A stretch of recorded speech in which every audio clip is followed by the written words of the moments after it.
Stock market, డాలర్తో రూపాయి మారకం విలువ, bullion market ఇవన్నీ యుద్ధ ప్రభావంతో కుదేలయ్యాయి. ఒక రకంగా చెప్పాలంటే ఆర్థిక వ్యవస్థ దిగజారనుందా అనే ప్రశ్నలు తలెత్తాయి. సెన్సెక్స్ పడిపోయింది, నిఫ్టీ పతనమైంది, డాలర్తో రూపాయి మారకం విలువ 94 రూపాయలకు పడిపోయింది. ఇదంతా బిజినెస్ అవర్ పూర్తయ్యేసరికి పరిస్థితి. అయితే ఆ తర్వాత ట్రంప్ చేసిన యుద్ధ విరమణ తాత్కాలిక ప్రకటనతో గ్లోబల్ మార్కెట్లో జోష్ అందుకుంది. ట్రంప్ ప్రకటన తర్వాత కొన్ని నిమిషాలకే ఆయిల్ మార్కెట్ పుంజుకుంది. చమురు ధరలు 11% నుంచి 13% తగ్గాయి. ఈ జోష్ రేపటి స్టాక్ మార్కెట్లోనూ బులియన్ మార్కెట్లోనూ ఉంటుందని అనుకుంటున్నారు. దీనిపై చర్చించడానికి ప్రముఖ ఫైనాన్షియల్ అనలిస్ట్ ప్రభు లైవ్ లో ఉన్నారు. ఆయన మనతో పాటు జాయిన్ అవుతారు. సార్ నమస్తే. సార్ అసలు ఈ war break impact stock market పై ఎలా ఉండే అవకాశం ఉందంటారు? డెఫినెట్ గా crude strait of Hormuz open అయితేనే మనకి ఆ క్రూడ్ సరఫరా అయితే బాగుంటుంది. లేదంటే అన్ని కంట్రీస్ కూడా ఏషియన్ కంట్రీస్ ఏ కంట్రీస్ ఉన్నాయో వాటి మీద ఆధారపడుతున్నాయి, క్రూడ్ మీద ఆధారపడుతున్నాయి, అన్ని ఇబ్బంది పడాలి. సో ఇప్పుడు ఏంటంటే ఏదైనా మీరు straight of Hormuz 48 hours time ఇచ్చి రేపు ఈవినింగ్ 5 to 6 లోపల అది డెడ్ ఎండ్. అప్పటి లోపల ఏదో ఒక డిసిషన్ తీసుకొని ఓపెన్ చేయాలనేది, లేకపోతే మ్యాప్ ఇరాన్ ని మ్యాప్ లోనే లేకుండా చేస్తాననేది ఆయన హుకుం జారీ చేసింది ఆయన.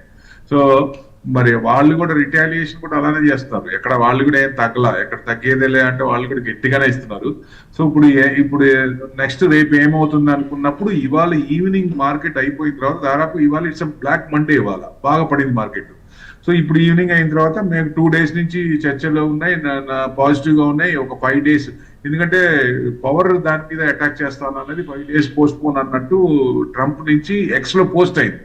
సో దాని అనుగుణంగా మైనస్ లో ఉన్నాయని దాదాపు నిఫ్టీ ఇప్పుడు 800 పాయింట్లు చూపిస్తోంది, 777 పాయింట్స్. అంటే ఇది కనుక కరెక్ట్ అయితే కొంతసేపు ఇదేమో ఇరాన్ ఫారెన్ మినిస్టర్ ఇది డినై చేశారని, అంటే డిఫరెంట్ న్యూస్ వస్తున్నాయి మార్కెట్ ని అతలాకుతలం చేయడానికి అన్నట్టు రకంగా. ఇది కనుక పాజిటివ్ అయితే రేపొద్దున గ్యాప్ అప్ అయ్యే ఛాన్స్ ఉంటుంది. ఇది వార్ ఆగితే మంచిదే, సంతోషం. ఎట్టి పరిస్థితుల్లో ఆగి తీరాలి. ఎందుకంటే వారు ఆగేటట్టు ఆయనే ఒక రకంగా పెంచింది ఆయన, తగ్గించేది ఆయన అంటే కనపడుతుంది. ఎందుకంటే ఇరాన్ మీద శాంక్షన్స్ కూడా ఎత్తేసా అని చెప్పాడు ఆయన. వాళ్ళు మాట్లాడేట్లా మేము చెప్పే కండిషన్స్ ప్రకారం అయితేనే మేము ఇది చేస్తామన్నారు. మరి ఇది రేపు ఈవినింగ్ ఏమవుతుంది, లేదా ఇవాళ నైట్ ఏదైనా ఇంకా టాక్స్ లో ఏదైనా పాజిటివ్ వచ్చి నిజంగా అది విత్డ్రా అయితే, స్ట్రైట్ ఆఫ్ హార్మోజ్ ఓపెన్ అయితే క్రూడ్ అనేది సరిపోద్ది, ఎనర్జీ ప్రొడక్ట్స్ వస్తాయి, కెమికల్స్, ఫెర్టిలైజర్స్ అన్ని వస్తాయి. కాబట్టి ఇబ్బంది ఉండదు. అంటే మనకి ఇప్పుడు జనరల్ గా ఫస్ట్ ఎల్పిజి 2 షిప్లు వచ్చినాయి, నందాదేవి అని శివాలిక్, ఆ 2 వచ్చేసినాయి. ఇప్పుడు నెక్స్ట్ జెట్ వసంత్ అండ్ పైన్ గ్యాస్, ఈ 2 కూడా ఇప్పుడు ఇవాళ రేపు కొంచెం పాస్ ఆన్ అవటానికి అంటే స్ట్రైట్ ఆఫ్ హార్మూజ్ నుంచి పాస్ అవడానికి, అంటే అవి కూడా వస్తే కొంచెం గ్యాస్ కి మనకు ప్రాబ్లం ఉండదు. కానీ మన ప్రైమ్ మినిస్టర్ గారు రీసెంట్ 3-4 hours బ్యాక్ ఏం చెప్పారంటే, be ready for roller coaster ride. ఒకవేళ ఏ ఇష్యూ అయినా గ్యాస్ కి సంబంధించింది, గ్యాసోలిన్ సంబంధించింది కొంచెం ఇబ్బంది అయినా, మనం కరోనాని ఎలా తట్టుకున్నామో అలానే దీన్ని కూడా తట్టుకొని నిలబడాలి, అందరూ ఏకంగా నిలబడాలన్నట్టు ఒక సందేశం ఇచ్చారు. సో దాని అనుగుణంగానే ఇప్పుడు తర్వాత పాజిటివ్ న్యూస్ వచ్చింది. అది కాదన్నారు, మళ్ళీ పాజిటివ్ అన్నది, డిఫరెంట్ నడుస్తున్నాయి. సో క్లోజింగ్ యుఎస్ మార్కెట్స్ అన్ని క్లోజింగ్ పాజిటివ్ గా వచ్చి నిఫ్టీ కూడా మంచి పాజిటివ్ క్లోజ్ అయితే రేపు మార్నింగ్ మనకి డెఫినెట్ గా మంచి గ్యాప్ అప్ అయ్యే ఛాన్స్లే ఉంటాయి. సో లేదు ఇవన్నీ రాంగ్, ఇట్స్ ఆల్ రూమర్స్ అంటే మళ్ళీ కొంచెం తగ్గే ఛాన్స్లే ఉంటాయి. సో ఏమవుతుంది అనేది రేపు ఈవినింగ్ 5 o'clock అసలు స్టేట్మెంట్. ఎందుకంటే యుఎస్ తో పాటు ఇజ్రాయెల్ నెతన్యాహు కూడా స్టేట్మెంట్ ఇవ్వాలి. ఓన్లీ ట్రంప్ ఇచ్చిన దానికి ట్రంప్ టెంపర్తనం అందరికి తెలిసిందే. రాత్రి ఒకటి చెప్తే పగల ఒకటి చెప్తాడు, అది అసలు నమ్మటానికి లేదు. సో డెఫినెట్ గా ఇజ్రాయెల్ కూడా వాళ్ళు కన్సల్ట్ చేసి కూడా చేయాలి. కాబట్టి ఇద్దరు కలిసి ఇచ్చిన స్టేట్మెంటే కరెక్ట్ అవుతుంది. అది ఇవాళ నైట్ కానీ రేపు కానీ వస్తే దాన్ని ఐడెంటిఫికేషన్ తీసుకోవచ్చు వాళ్ళు నెతన్యాహు క్లియర్ చేస్తే. సో యుద్ధం చేసేది అక్కడ తెర వెనుక ఉంది ఈయన. సో ఈయన ఎట్లా తీసుకుంటారు, తీసుకోలేం కదా. సో ఏదైనా పాజిటివ్ ఆగిపోయింది అనేది పాజిటివ్ వైబ్స్, అది మంచిదే మార్కెట్. ఎందుకంటే ఇంత పడిపోయింది మార్కెట్, దాదాపు ఇవాళే 14 లక్షల కోట్లు లాస్ 1 day, సింగిల్ డే. అంటే ఇట్స్ అ బ్లాక్ మండే అనుకోవచ్చు. ఇలాంటి రోజులు రాకూడదు. ఏదేమైనా ఇన్వెస్టర్స్ కి భయమే లేదు. ఇది మన పారామీటర్స్ ఏం నెగిటివ్ గా లేవు. గ్లోబల్ కన్సర్న్స్ ఉన్నాయి, నెగిటివ్స్ ఉన్నాయి, ఎకనామిక్ కన్సర్న్స్ నెగిటివ్ గా ఉన్నాయి. కాబట్టి అవి కొంచెం మారినప్పుడు మళ్ళీ వస్తాయి. పేషెన్స్ ఉంచుకొని ఉండాలి. సో డెఫినెట్ గా చెప్పడం ఈజీ, పేషెన్స్ ఉండండి అని చెప్పడం ఈజీ, కానీ ఉండటం చాలా కష్టం అండి ఈ డౌన్ ట్రెండ్ లో. కానీ ఉన్న వాళ్ళకి ఆల్రెడీ 2000 నుంచి చాలా డౌన్ ట్రెండ్ చూసాం. Downs are not permanent, ups are always permanent. అది మళ్ళీ బౌన్స్ బ్యాక్ అయ్యి ఈ సంవత్సరం ఇవ్వాల్సింది అంతకంటే ఎక్కువ ఇచ్చే ఛాన్సులే ఉంటాయి. So patience, knowledge, discipline, patience ఈ మూడు ఉండాలి. ఈ మూడు ఉంటే కనుక లాంగ్ రన్ లో బ్రాడర్ వ్యూ ఉండాలి, డెఫినెట్ గా రిటర్న్స్ వచ్చే ఛాన్స్ ఉంటుంది. ప్లస్ ఐఎన్ఆర్ కూడా తగ్గింది 94 ఆల్ టైమ్ లో. అదేమో చిన్నగా 100కి వెళ్ళేటట్టు ఉంది. సో అట్లా అన్ని కూడా కొంచెం ఇదవుతున్నాయి. సో ఇవన్నీ కూడా కొంచెం మారాలంటే ఈ main straight of Hormuz open అవ్వాలి, తర్వాత యుద్ధం ఆగాలి. ఇప్పుడు యుద్ధం ఆగకపోయినా పర్వాలేదు, కానీ స్ట్రైట్ ఆఫ్ హార్మూజ్ ఎంత త్వరగా ఓపెన్ అయ్యి క్రూడ్ అంత పాస్ అయితే అన్ని ఏషియన్ కంట్రీస్ కూడా ఎక్కువ దెబ్బ ఏషియన్ కంట్రీసే ఉంది ఒక రకంగా. సో అవన్నీ కూడా కొంచెం యూటర్న్ తీసుకునే అవకాశం ఉంటుంది. దానికోసం మనం చూడాలండి. ఇప్పుడు మళ్ళీ వార్కు బ్రేక్ పడిన నేపథ్యంలో ఈ మళ్ళీ పుంజుకుంటుందని చెప్పుకోవచ్చా? రూపాయి పడిపోవడానికి కేవలం యుద్ధమే కారణం అని చెప్పుకోవచ్చా? మెయిన్ అది క్రూడే మెయిన్. ఇప్పుడు క్రూడ్ 120 దాకా వెళ్ళి మళ్ళీ కింద 104కి వచ్చి మళ్ళీ 112 అయింది. సో చిన్నగా ఈ ఇష్యూస్ కనుక ఎస్కలేట్ అయితే ఈ ఓపెన్ అవ్వకుండా, స్ట్రైట్ ఆఫ్ హార్మూజ్ ఓపెన్ అవ్వకుండా ఇంకా కంటిన్యూషన్ ఉంటే సో అది $150 వెళ్తుందా అంటే వెళ్ళే ఛాన్స్లే ఉన్నాయి. ఇరాన్ కూడా చెప్పింది కదా, be ready for roller coaster ride. Crude అనేది ఈ రకంగా ఉంటే $150 to $200 కూడా రావచ్చు అని. ఇప్పుడు 150 వస్తేనే కుదేలు అవుతాయి ఏషియన్ కంట్రీస్ అన్ని, మామూలుగా ఉండదు. ఎందుకంటే ఎక్కువ ఆయిల్ మీద ఆధారపడ్డాం కాబట్టి. అదే ఇంకా పెరిగిందంటే ఇంకా ఇబ్బందే కదా. సో అది ఎంత త్వరగా ఓపెన్ అయితే అంత బెస్ట్, దాని అనుగుణంగానే ఉంటుంది. సో పాజిటివ్ న్యూస్ వచ్చి దానికి ఓపెన్ అయితే బెస్ట్ అని అందరూ ఆశించారు. సార్, బంగారం సిల్వర్ ధరలపై కూడా వార్ మాత్రమే కారణం అని చెప్పుకోవచ్చా? ఇంకా ఏమైనా కారణాలు ఉన్నాయని చెప్పుకోవచ్చా? అంటే ఇప్పుడు ఎసెట్ క్లాస్ లో ఈక్విటీ పడుతున్నప్పుడు హెడ్జింగ్ కానీ గోల్డ్, మెటల్స్ వాటిల్లో సిల్వర్ కి వెళ్తారు. అప్పుడు ఇన్వర్స్లీ ప్రపోర్షనల్. ఇది పడుతున్నప్పుడు అది పెరుగుతుంది. ఇప్పుడు సినారో కొంచెం వెరైటీగా ఉంది, అంటే కొత్తగా ఉంది. మార్కెట్ పడినప్పుడు దాంతోపాటు గోల్డ్ సిల్వర్ పడుతుంది, మార్కెట్ పెరిగినప్పుడు మెటల్స్ పెరుగుతున్నాయి. సో ఎందుకు అంటే దాని లోపలికి వెళ్ళి చూస్తే ఏంటంటే మార్జిన్ షార్ట్ ఫాల్స్ వస్తుంది. అంటే ఫ్యూచర్స్ లో లాస్ట్ 1 year నుంచి బాగా చిన్నగా పెరుగుతుంది. లాస్ట్ ఇయర్ కూడా గోల్డ్ మెటల్స్ పెరిగినాయి, ఆ తర్వాత ఈ సంవత్సరం కూడా బాగానే పెరిగింది. సో అక్కడ కింద ఉన్న వాళ్ళందరికీ కొంచెం పొజిషన్స్ ఉంటాయి. ఇప్పుడు స్టాక్స్ హెడ్జ్ చేసుకొని, ఆ స్టాక్స్ హెడ్జ్ తీసుకొచ్చి దాంట్లో ఎక్స్పోజర్ తీసుకొని ఫ్యూచర్స్ లో పెట్టుకుంటారు. ఫ్యూచర్స్ లో పెట్టుకొని దాన్ని పెరిగినప్పుడు తగ్గినప్పుడు దాని అనుగుణంగా పొజిషన్స్ తీసుకొని స్క్వేర్ అప్ చేస్తూ ఉంటారు. సో ఇప్పుడు మార్జిన్ షార్ట్ ఫాల్స్ వస్తున్నాయి, ఎందుకంటే ఈక్విటీ తగ్గుతుంది. ఇక్కడ 10 లక్షలు ఉన్నాయి అనుకోండి ఈక్విటీ, అది 20% 30% పెడితే 2 లక్షలు 3 లక్షలు ఎగిరిపోతున్నాయి. అంటే అక్కడ మార్జిన్ తక్కువ అవుతుంది. అందుకని మార్జిన్స్ షార్టేజ్ వచ్చినాయి కాబట్టి పొజిషన్స్ క్లియర్ అవుతున్నాయి. ఒకటి మెయిన్ అది. సో రిటైల్ ఈటీఎఫ్ వాళ్ళు కూడా ప్రాఫిట్ బుకింగ్ లో ఉన్నారు. హెడ్జ్ ఫండ్స్ కూడా ఎక్కువ కింద ఉన్న వాళ్ళందరూ కొంచెం మ్యూచువల్ ఫండ్స్ కానీ హెడ్జ్ ఫండ్స్ కానీ వాళ్ళందరూ ప్రాఫిట్ బుక్ చేయాలి కదా, మరి ఎక్కడో చాట తీసుకోవాలి కదా. అది కాక ఇయర్ ఎండింగ్ కూడా వస్తుంది కాబట్టి సో దాని అనుగుణంగా ప్రాఫిట్ బుకింగ్ చేయొచ్చు. సో మెయిన్ అది. మ్యూచువల్ ఫండ్స్ కూడా జనవరిలో దాదాపుగా 26 crores ఈటీఎఫ్ లో, గోల్డ్ ఈటీఎఫ్ లో ఇన్వెస్ట్మెంట్ వచ్చింది. మరి వాళ్ళందరూ కొన్నప్పుడు పెరిగింది కదా, కొంచెం బుక్ చేయాలి కదా. So that's the main cost. తగ్గటానికి అంటే ఈక్విటీ తగ్గుతున్నప్పుడు గోల్డ్ కూడా తగ్గటానికి అంటే మార్జిన్ షార్ట్ ఫాల్స్ వల్లే ఈ తగ్గుతున్నాయి. ఒక రకంగా ప్రాఫిట్ కింగ్ కొంచెం అవుతుంది అనేది. అంటే ఈ పొజిషన్స్ బట్టి ఎంతవరకు తగ్గాలో చూసుకుంటే మీకు ఏదన్నా 1,10,000 నుంచి 120 వరకు డౌన్ ట్రెండ్ ఉంటే ఈ వార్ కనుక స్ట్రైట్ ఆఫ్ హార్మూజ్ ఓపెన్ అవ్వకుండా ఎక్స్టెండ్ అయితే అంతవరకు రావచ్చు. లేదా ఇవాళ న్యూస్ వచ్చి లేదు రేపటి నుంచి ఓపెన్ చేస్తున్నాం, వారు ఆగిపోతుంది అనుకున్నప్పుడు చిన్నగా మళ్ళీ యూటర్న్ తీసుకునే ఛాన్స్లే ఉంటాయి. సో మెయిన్ ఇవి చూడాలి. గోల్డ్ ఏమో ఆ రేంజ్ వరకు రావచ్చు. సిల్వర్ ఏమో మీకు ఎక్కువ దాదాపుగా 2,05,000 4,000 దాకా వచ్చింది ఎంసీఎక్స్ లో. అది కట్ అయితే 180 to 190 ఆ రేంజ్ వరకు రావచ్చు ఛాన్స్ మ్యాక్సిమం. అక్కడి నుంచి పెరిగింది కాబట్టి 4 లక్షల నుంచి అక్కడి నుంచి తగ్గుతా వచ్చింది 2 లక్షల పైన.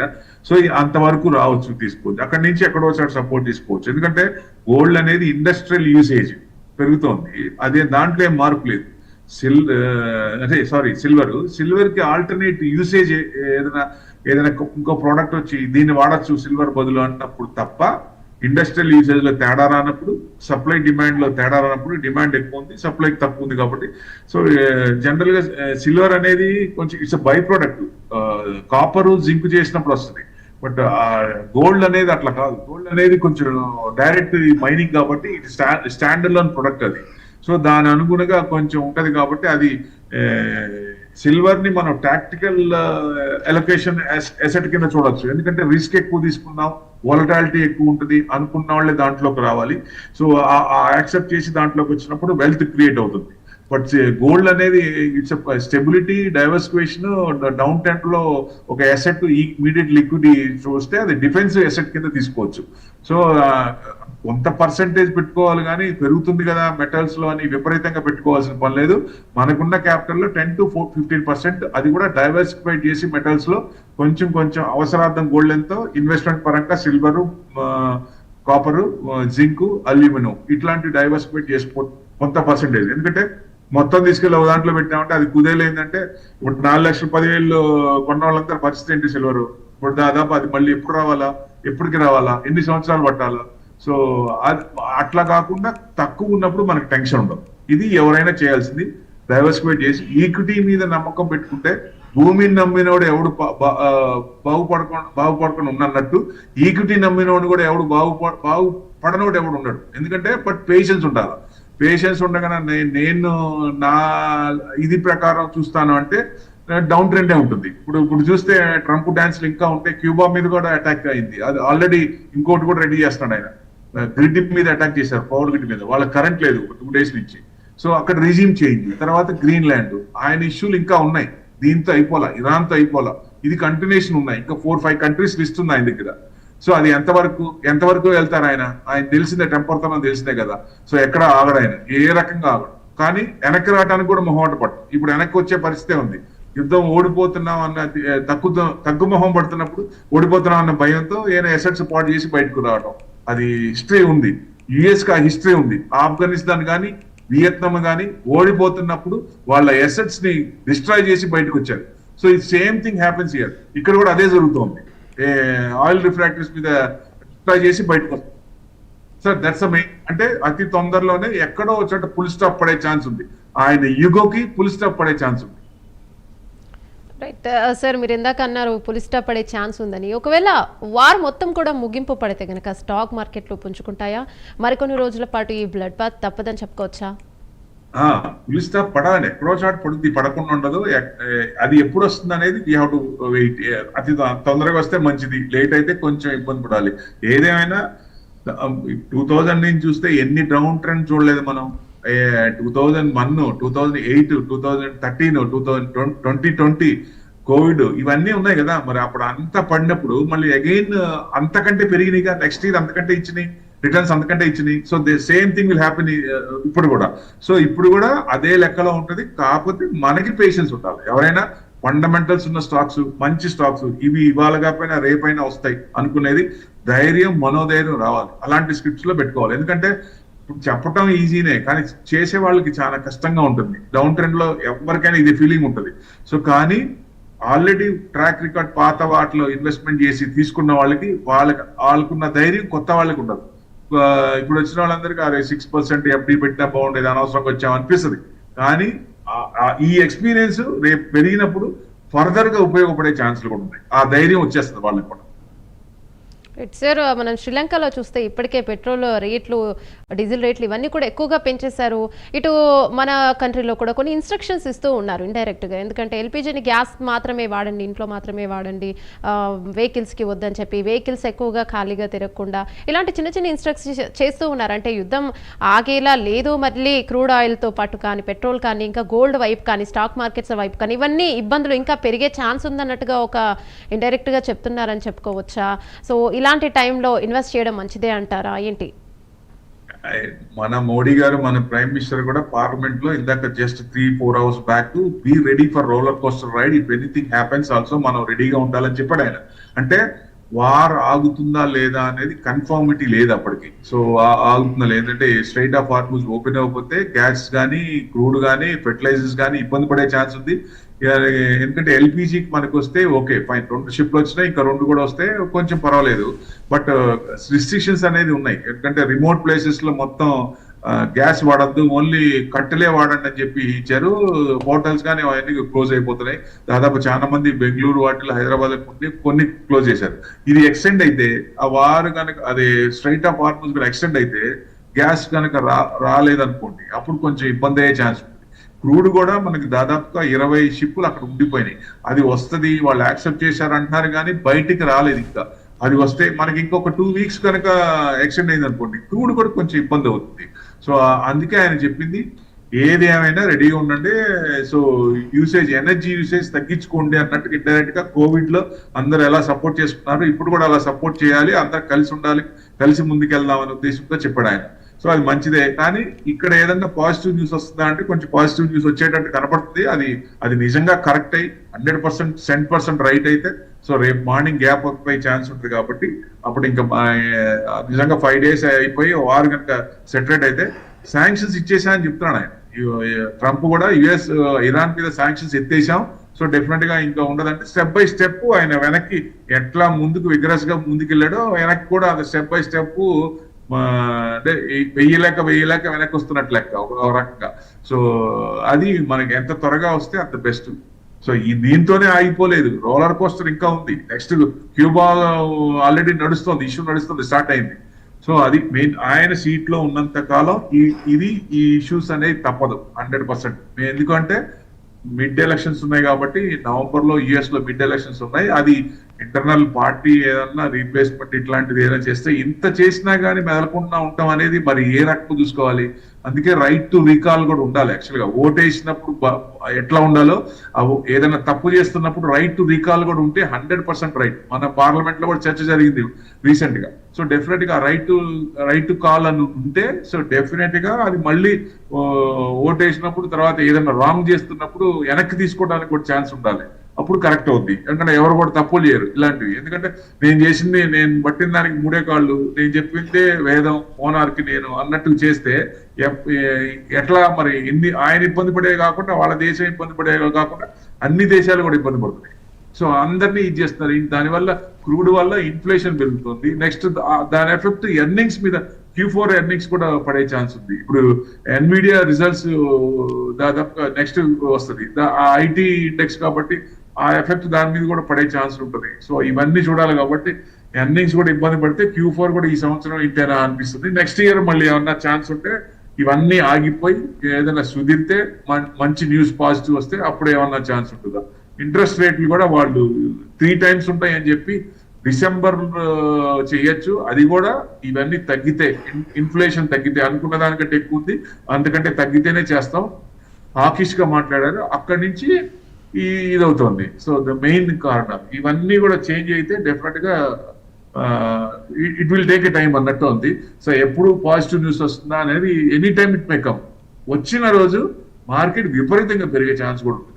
1 dayలోనే మేబీ 1000 points వెళ్ళొద్దా అంటే న్యూస్ కనుక గట్టిగా పాజిటివ్ ఉంటే 1000 points కూడా పెరిగే ఛాన్స్ ఉంటుంది. ఇప్పుడు గిఫ్ట్ నిఫ్టీ 800, అది నిజంగా కరెక్ట్ అయితే రేపు మార్నింగ్ 1000 ఉంది అనుకోండి, మనది కూడా 1000 points గ్యాప్ అప్ అయ్యే ఛాన్స్ ఉంటాయి. ఇది మెయిన్. అంటే ఈ రోలర్ కోస్టర్ రైడ్ లో ఎవరైనా సరే ఇన్వెస్టర్స్ షేక్ అవ్వాల్సిన పని లేదు, ఆల్రెడీ ఉంటే భయపడాల్సిన పని లేదు, హోల్డ్ చేసుకోండి.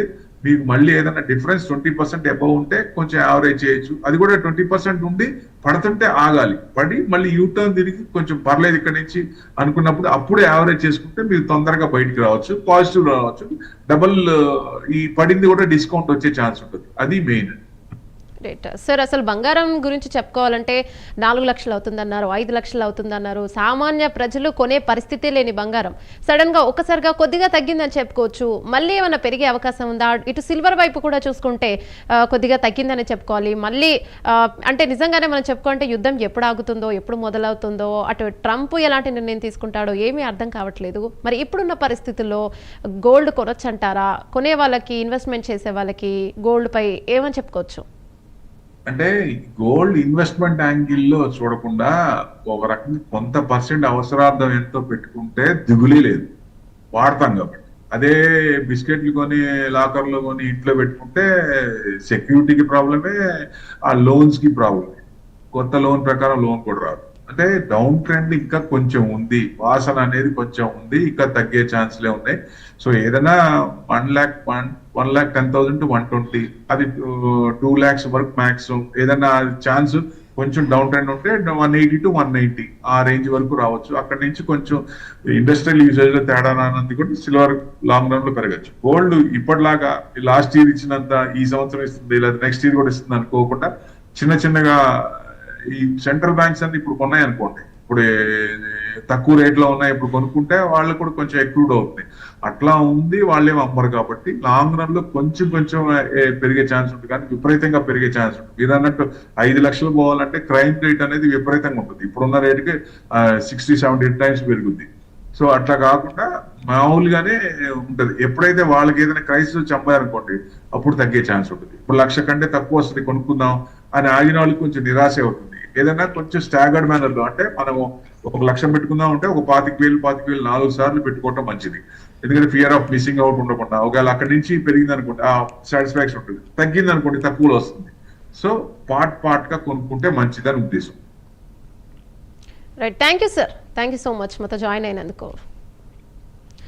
రైట్, అసలు యుద్ధం కారణంగా ఎన్నో కుటుంబాలు రోడ్డున పడ్డాయని చెప్పుకోవచ్చు, ఎన్నో జీవితాలు కూడా ఆరిపోయాయని చెప్పుకోవచ్చు. అసలు యుద్ధం ఎప్పుడు ఆగుతుంది? ఇటు క్రూడ్ ఆయిల్ పరంగా చూసినా, గోల్డ్ పరంగా చూసినా, ఇన్వెస్ట్ పరంగా చూసినా, ఏ పరంగా చూసినా అందరూ ఒక కన్ఫ్యూజన్లో ఉండిపోయారని చెప్పుకోవచ్చు. దేనిపై ఇన్వెస్ట్ చేయాలి లేదా వద్దా, బంగారం ధర పెరుగుతుందా, క్రూడ్ ఆయిల్ దొరుకుతుందా, ఎల్పిజి గ్యాస్ దొరుకుతుందా అనే కన్ఫ్యూజన్లోనే ఉండిపోయారని చెప్పుకోవచ్చు.